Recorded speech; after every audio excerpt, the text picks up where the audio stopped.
अम्मी मैं चलती हूँ, मुझे ऑफिस के लिए देर हो रही है। कुछ खा तो लो पहले बेरिल। बाद में खा लूंगी मैं। ख्याल रखना अपना बहुत।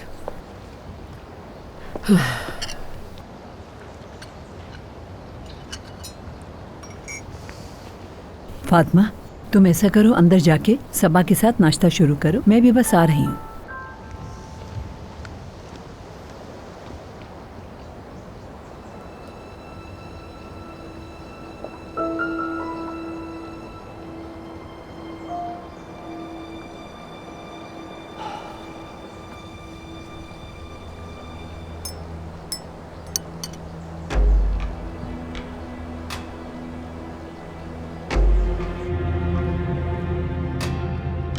बहुत गर्मी हो रही है। कहो तो एसी तेज कर दूं मैं?